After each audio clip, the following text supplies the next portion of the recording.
یہ قادیانیوں کو کافر کہا. ٹھیک ہے جناب، بہت سے لوگ یہاں بیٹھتے ہیں. قادیانی کون سا کلمہ پڑھتے ہیں؟ لا الہ الا اللہ محمد رسول اللہ. قادیانی کتنی نمازیں پڑھتے ہیں؟ 5 نمازیں. وہ اپنی نمازوں سے پہلے اذان دیتے ہیں. وہ اب آئین پاکستان کے آئین کے اندر قادیانیوں کو منع کر دیا گیا ہے کہ لاؤڈ اسپیکر پہ اذان نہیں دے سکتے. وہ اپنی عبادت گاہ کے اندر اذان دیتے ہیں، لاؤڈ اسپیکر نہیں لگا سکتے. عبادت گاہ کے اندر ان کی عبادت گاہ کو اب تو ہم عبادت گاہ کہہ دیتے ہیں، پہلے ان کی عبادت گاہ کو کیا کہا جاتا تھا؟ مسجد کہتے تھے. مسجد کہتے تھے، لکھا ہوتا تھا مسجد قادیان.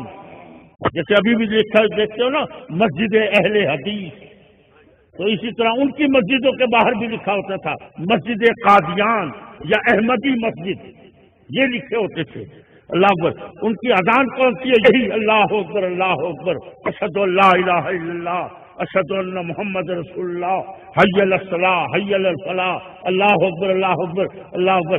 یہی اذان وہ اپنی عبادت گاہ میں دیتے ہیں. نماز یہی ہے، اذان یہی ہے، قرآن یہی ہے، کلمہ یہی ہے.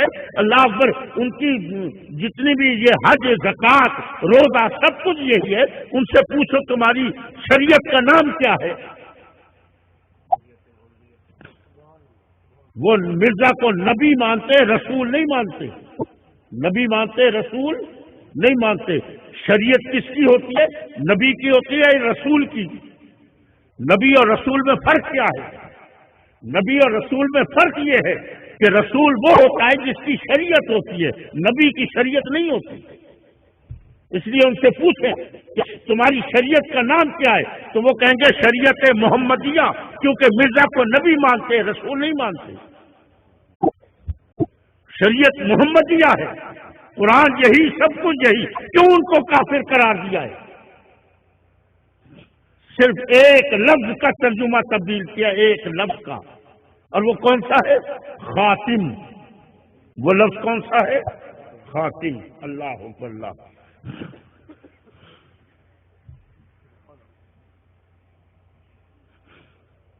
حضور کو خاتم النبیین مانتے ہو؟ کسی سے اس سے پوچھنا قادیانی سے تم مانتے ہو، وہ کہے گا مانتے ہیں. کسی قادیانی سے پوچھ لو، وہ کہیں گے مانتے ہیں، خاتم النبیین مانتے ہیں. اللہ اکبر اللہ. قرآن پڑھتے ہیں، اس میں خاتم النبیین پڑھتے ہیں، حضور کو مانتے ہیں. لیکن انہوں نے اس کا کیا کیا؟ صرف خاتم کے لفظ کا ترجمہ تبدیل کر دیا. کیونکہ ہم ترجمہ کیا کرتے ہیں خاتم کا؟ ہم وہ ترجمہ کرتے ہیں جو میرے نبی نے بتایا ہے. ہم اپنی طرف سے من گھڑت ترجمہ نہیں کرتے. اور میرے نبی نے خاتم کا ترجمہ کیا فرمایا؟ فرمایا انا خاتم النبیین ولا نبی بعدی. اللہ اکبر. خاتم کا ترجمہ یہ کیا کہ وہ نبی کے جس کے بعد کوئی نبی نہیں آتا. حضور نے ترجمہ کر دیا. لیکن یہ کیا، یہ قادیانی کا ترجمہ کرتے ہیں.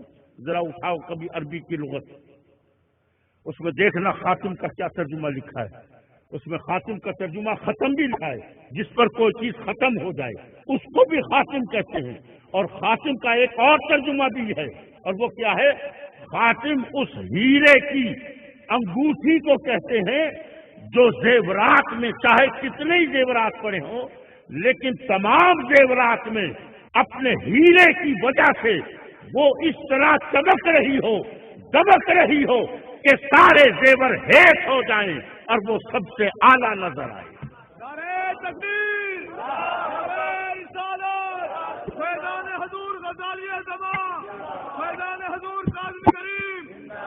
سنو انہوں نے کیا ترجمہ کیا خاتم النبیین کا. انہوں نے ترجمہ کیا کہ یہ محمد وہ نبی ہے جو سارے نبیوں